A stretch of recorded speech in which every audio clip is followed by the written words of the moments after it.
Hello friends, welcome back to my channel. तो friends, आज के वीडियो में बनाएंगे सत्तू कचौरी। और ये कचौरी बहुत ही टेस्टी बनकर तैयार होती है और इसके साथ ही ये बहुत हेल्दी भी है क्योंकि इसमें हम सत्तू ऐड कर रहे हैं।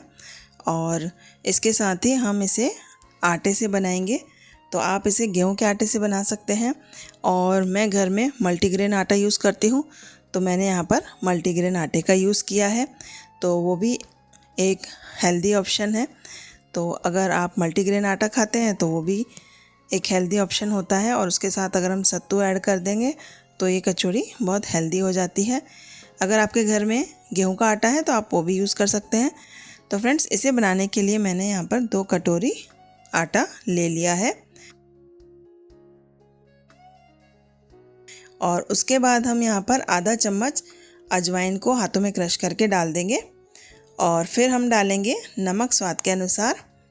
और अब हम इसके अंदर मोयन डालेंगे। तो यहाँ पर मैंने 2 चम्मच भर के देसी घी डाल दिया है। तो फ्रेंड्स, इस रेसिपी को बनाने के लिए आप मोयन में देसी घी का यूज़ करिएगा। तो देसी घी यूज़ करने से जो कचौरी है बहुत खस्ता बनती है और टेस्टी बनती है। अगर आप चाहें तो ऑयल का भी मोयन लगा सकते हैं। तो यहाँ पर घी और आटे को मैंने अच्छे से मिक्स कर लिया है। और अब यहाँ पर थोड़ा थोड़ा पानी डाल करके इसका थोड़ा टाइट डो लगा दूँगी। तो फ्रेंड्स, ध्यान रखिएगा कि इसे लूज़ आटा ना लगाएं। अगर आप इसे गूँथने में ज़्यादा पानी का यूज़ कर लेंगे तो ये लूज़ हो जाएगा। और इस रेसिपी के लिए हमें थोड़ा सख्त आटा चाहिए। तो थोड़ा थोड़ा पानी करके डालिए और हाथों की मदद से अच्छे से बाइंड करते जाइए और एक टाइट सा डो लगा दीजिए। और डो लगाने के बाद इसे हम रेस्ट करने के लिए छोड़ेंगे। तो आधे से 1 घंटे तक हम इसे इसी तरह से छोड़ देंगे। तो यहाँ पर थोड़ा थोड़ा पानी डाल करके मैं इसका डो तैयार कर लूँगी। और डो तैयार करने के बाद इसे मैं ढक करके रख दूँगी। तो आप देख सकते हैं यहाँ पर टाइट सा डो लगकर तैयार हो गया है। और जैसे इसे आधे घंटे के लिए छोड़ देंगे अपने आप सेट हो जाएगा।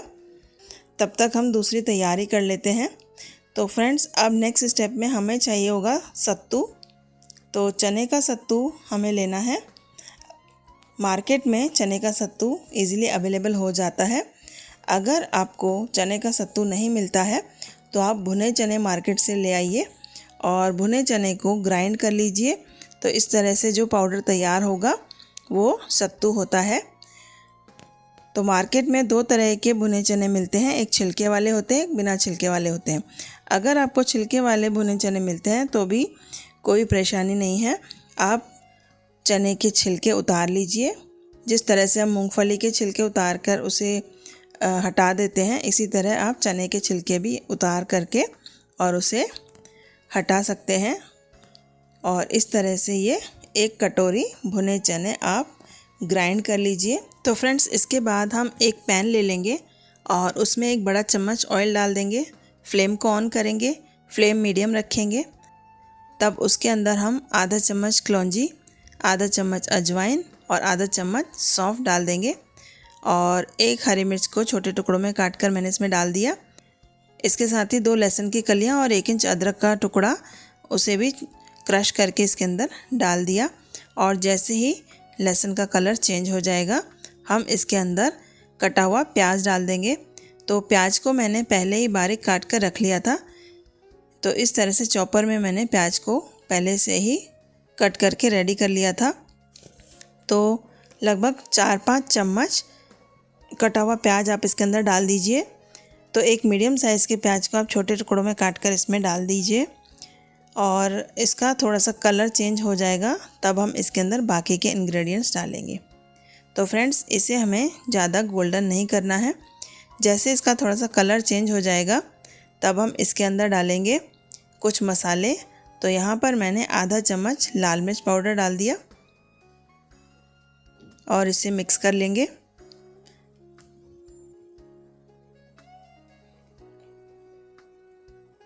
और अब यहाँ पर मैंने डाल दिया आधा चम्मच गरम मसाला पाउडर, नमक स्वाद के अनुसार।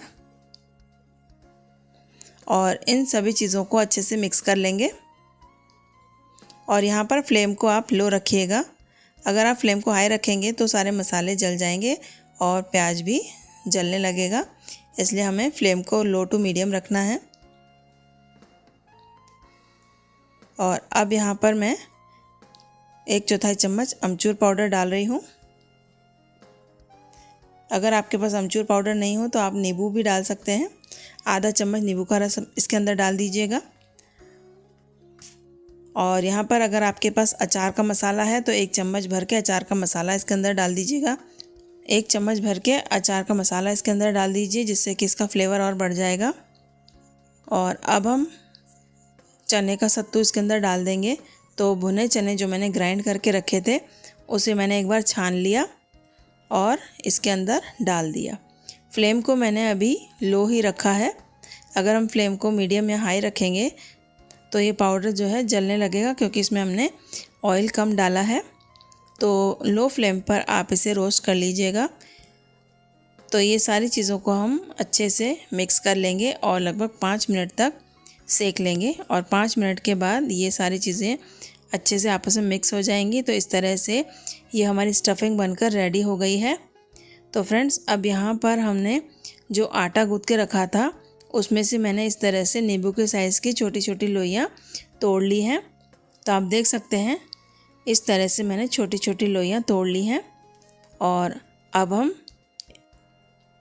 इसकी कचौड़ियाँ बना लेंगे। तो इस तरह से एक एक लोई को हम उठाएंगे और उसे हाथों की मदद से इस तरह से फैलाते जाएंगे और इस तरह से कटोरी का शेप बना लेंगे। और इसके बीच में हम स्टफिंग भरेंगे। तो स्टफिंग भरने के बाद आप देखिए किस तरह से हमें इसे प्रेस करना है।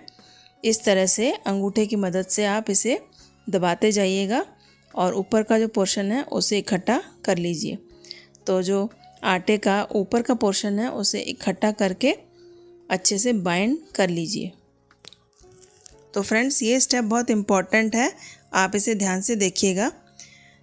तो जो स्टफिंग है उसे हमें अंगूठे की मदद से या फिर अंगुली से प्रेस करते हुए नीचे दबाना है और जो आटा है उसे धीरे धीरे करके ऊपर ले आना है। और इस तरह से सभी साइड से आटा ऊपर ला करके और उसे बाइंड कर देना है। और अगर आप इसे बाइंड नहीं करते हैं तो कचौड़ी फ्राई करते समय फूट सकती है। तो सबसे पहला स्टेप ये बहुत इम्पॉर्टेंट है। तो आप देख सकते हैं इस तरह से आप पहले इसे बनाइएगा और जैसे ही ये सारे कोने आपस में मिक्स हो जाएं तब ये जो ऊपर का हिस्सा है उसे आप दबा करके नीचे प्रेस कर दीजिए। तो फ्रेंड्स, इस तरह से अगर आप बनाएंगे तो आपकी कचौड़ी बिल्कुल भी नहीं फूटेगी और बहुत बढ़िया से बनकर तैयार हो जाएगी। और जैसे ही मैंने ऊपर का सिरा अच्छे से दबा करके प्रेस कर दिया तो अब पूरी कचौड़ी को हम इस तरह से चपटा कर लेंगे हाथों की मदद से या फिर इस तरह से दबा दबा कर उसे फैला लेंगे। तो फ्रेंड्स, ये स्टेप बहुत इम्पॉर्टेंट है इस रेसिपी में, आप इसका विशेष ध्यान रखिएगा। और इसी तरह से हम बाकी की जो कचौड़ियाँ हैं वो पहले बना करके रेडी कर लेंगे।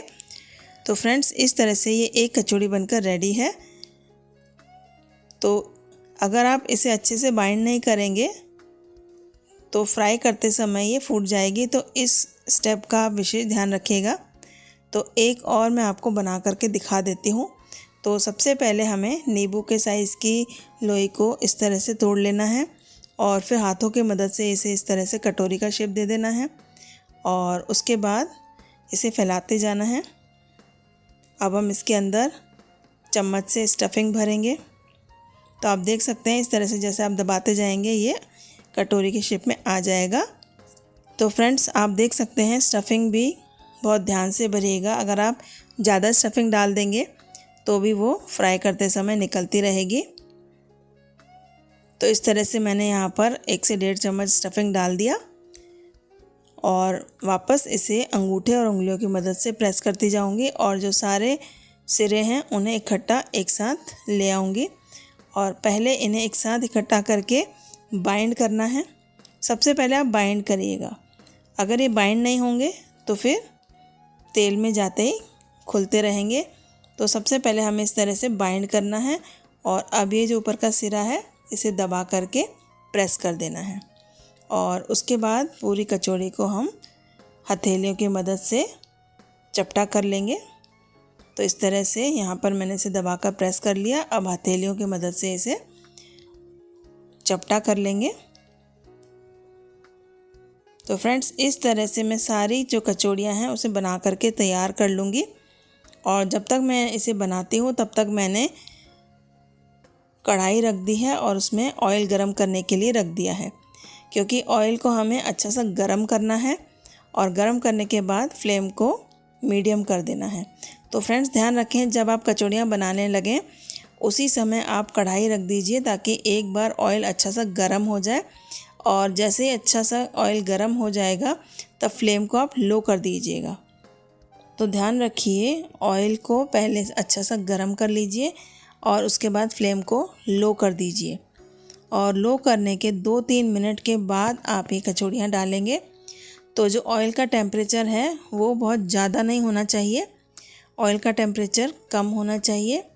आप देख सकते हैं जैसे मैं इसके अंदर कचौड़ियाँ डाल रही हूँ तो बहुत ज़्यादा गरम नहीं है ये ऑयल। तो बहुत सारे स्टेप्स आपको ध्यान रखने होंगे, तो आपकी जो कचौड़ियाँ हैं बहुत अच्छे से बनकर तैयार हो जाएंगी। तो फ्रेंड्स यहाँ पर मैंने फ्लेम को लो रखा है। तो स्टार्टिंग में फ्लेम को आप कम रखिएगा। अगर आप फ्लेम को हाई रखेंगे तो कचौड़ी में ऊपर से तो कलर आ जाएगा लेकिन अंदर से सिकेगी नहीं। तो फ्रेंड्स आप देख सकते हैं जैसे जैसे ये सिकती जाएगी ये अपने आप ही ऊपर आ जाएगी। पहले जब हम कचौड़ी को डाल रहे थे तब वो तले में बैठ गई थी, और जैसे जैसे सिकने लगेंगी अपने आप ही ऊपर ऑयल में तैरने लगेंगी। तो अब हम इसे पलट लेंगे। तो फ्रेंड्स ध्यान रखिए, इसे बार बार पलटे नहीं। एक बार एक तरफ कलर आ जाए तब आप दूसरी तरफ इसे पलट लीजिए और हल्के हाथों से इसे पलटना है। तो फ्रेंड्स आप देख सकते हैं कि इसमें कितना बढ़िया गोल्डन कलर आ गया है और कचौड़ी बहुत अच्छे से सिक रही है। तो यहाँ पर जब इसमें गोल्डन कलर आ जाएगा तब हम इसे निकाल लेंगे। तो मीडियम फ्लेम पर इसे मैंने अच्छे से फ्राई कर लिया है और ये अंदर तक अच्छे से सिक गई हैं। जैसे ही इसमें गोल्डन कलर आ गया मैंने इन सब कचौड़ी को बाहर निकाल लिया है और इसी तरह से बाकी की कचौड़ियाँ भी मैं बना करके तैयार कर लूँगी। तो फ्रेंड्स इस तरह से 2 कटोरी आटे से लगभग 14 से 15 कचौड़ियाँ बनकर तैयार हो जाएंगी। और आप देख सकते हैं दिखने में कितनी अच्छी लग रही हैं। और ये कचौड़ियाँ आप बना करके फ्रिज में रख देंगे तो 2 दिन तक आप इसे यूज़ कर सकते हैं, ये ख़राब नहीं होंगी, क्योंकि इसका मसाला भी हमने अच्छे से पका लिया था और इसे हमने फ्राई किया है। तो ये 2 दिन तक आपके फ्रिज में स्टोर करके आप रख सकते हैं। तो फ्रेंड्स ये दिखने में बहुत ही अच्छी हैं। अगर आपको जल्दबाजी में कुछ स्नैक्स रेडी करना है, ऑफिस के लिए ले जाना है, तो आप सैटरडे संडे में इसे बना करके रख सकते हैं और मंडे ट्यूसडे तक आप इसे यूज़ कर सकते हैं, ये ख़राब नहीं होगी। ये बहुत बढ़िया स्नैक्स है, हेल्दी है और सत्तू तो एनर्जी देता है। तो बच्चों को भी आप इसे बना करके दे सकते हैं। अगर आप टिफ़िन के लिए कुछ रेसिपी सोच रहे हैं तो ये आप बना सकते हैं। संडे के दिन आप फ्री रहते हैं तो आप संडे को इसे बना लीजिए, मंडे ट्यूसडे 2 दिन तक आप इसे यूज़ कर सकते हैं। तो है ना ये रेसिपी बहुत अच्छी। तो आप देखिए कितना अच्छी लग रही है ये कचौड़ी, दिखने में बहुत अच्छी लग रही है, खाने में बहुत स्वादिष्ट है। तो फ्रेंड्स आप इसे चटनी के साथ सर्व कर सकते हैं और इसे चाय के साथ भी सर्व कर सकते हैं। शाम के टाइम अगर आपको कुछ हल्का फुल्का खाना है तो ये कचौड़ियाँ बना करके अगर रखी होंगी तो फ्रिज में से निकाल कर थोड़ा सा गर्म करिए और इसे यूज़ करिए। तो फ्रेंड्स ट्राई करिए रेसिपी, और रेसिपी पसंद आए तो लाइक ज़रूर करिए, चैनल पर नए हैं तो सब्सक्राइब ज़रूर करिए। इसी तरह की और भी आसान रेसिपीज़ के साथ मिलते हो अगली वीडियो में। तब तक के लिए bye bye and take care.